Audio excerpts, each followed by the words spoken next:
Quero saudar a todos com a graça e a paz do Senhor Jesus Cristo. Eu sou o pastor Altair Silva e aqui pelo meu canal você vai compartilhar comigo da palavra do Senhor. Vamos orar e em seguida vamos ao texto de hoje.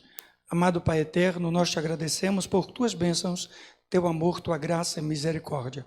Conduze-nos ao conhecimento da tua palavra, a fim de que possamos crescer e amadurecer espiritualmente. Em nome do Senhor Jesus Cristo. Amém. Quero conversar com você hoje sobre a igreja de Cristo, a igreja de Deus, a igreja do Senhor.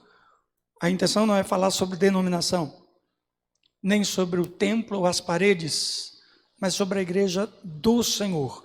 E há um texto que remete bem à compreensão, que está em Atos, no capítulo 4, do versículo 32 em diante, diz assim: era o coração e a alma da multidão dos que criam, e ninguém dizia que coisa alguma do que possuíam era propriamente sua, mas todas as coisas eram compartilhadas. Os apóstolos davam com grande poder testemunho da ressurreição do Senhor Jesus Cristo. E em todos eles havia abundante graça. Não havia entre eles necessitado algum, pois todos os que possuíam terras ou casas, vendendo-as, traziam o preço do que fora vendido e o depositavam aos pés dos apóstolos e distribuíam-as a cada um conforme a sua necessidade. Então José, chamado pelos apóstolos de Barnabé, levita, natural de Chipre, possuindo uma propriedade, vendeu-a, trouxe o dinheiro e o depositou aos pés dos apóstolos. Eu começo por esse texto por uma razão, pela informação que está aqui. A primeira delas é que o coração de todos era um só. Havia um sentimento de regozijo por estarem servindo ao Rei da Glória, de alegria por estarem se dedicando ao reino do Senhor. Havia uma grande alegria. Imagina aquele povo desprendido de tudo, mas eles se amavam, eles compartilhavam.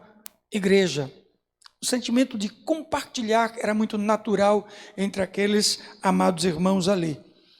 E o texto refere-se a bens, patrimônios e toda essa questão, para deixar claro que nada os prendia ou os deixava distante. Na construção desta igreja, havia em todos, o mesmo coração.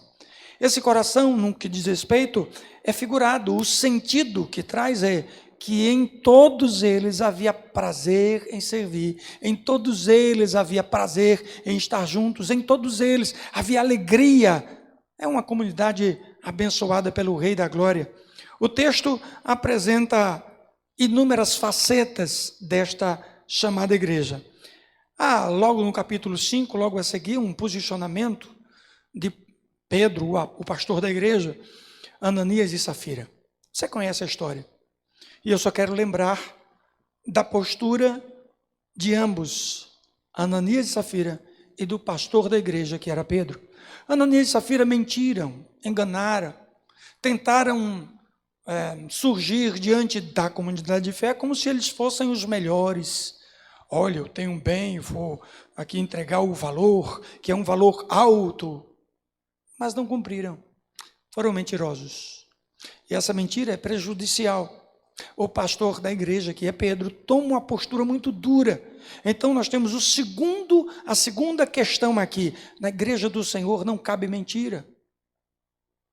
Mas na igreja do Senhor existem posicionamentos duros para que haja conserto, para que haja mudança, para que haja transformação. O Senhor não instituiu uma igreja para que ela fosse fraca, frágil, para que ela vivesse de maneira desproporcional ao que é a palavra de Deus. Então, o que é, ou o que diz a palavra de Deus a respeito da igreja?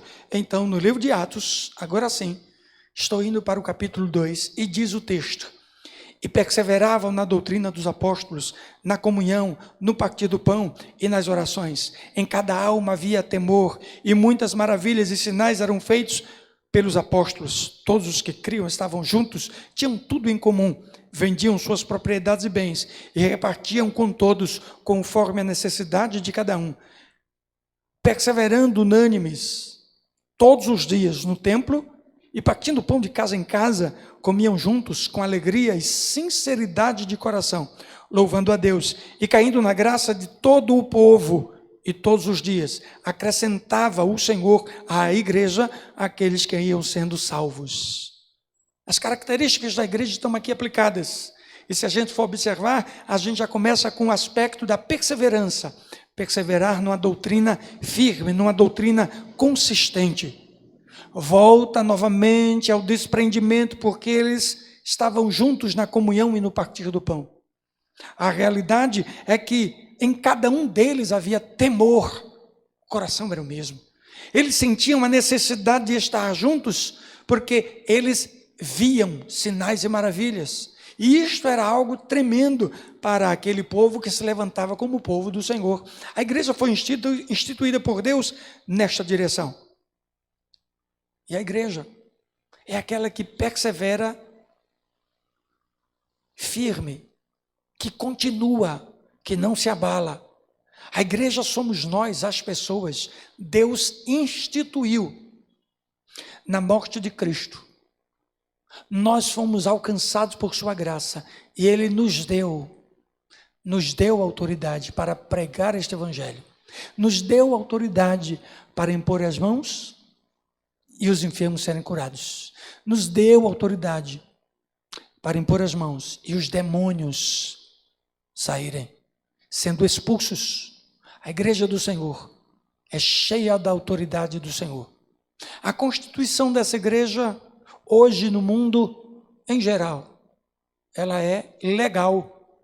Tem que estar registrada em cartório, existem documentos, mas antes de tudo isso, antes de qualquer estatuto, regimento interno ou qualquer outro documento, a igreja ela é espiritual e ela vive baseada neste Deus e nesta palavra.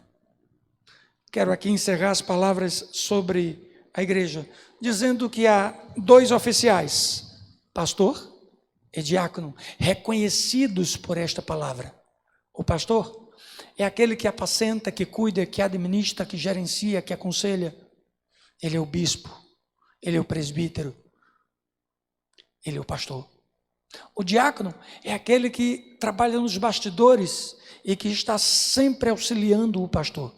A comunidade de fé se alegra porque vê Deus agindo. Os homens que estavam à frente da igreja, os apóstolos, entendendo o papel da igreja de suma importância, não podiam abrir mão de cuidar da palavra. E assim houve a instituição dos diáconos.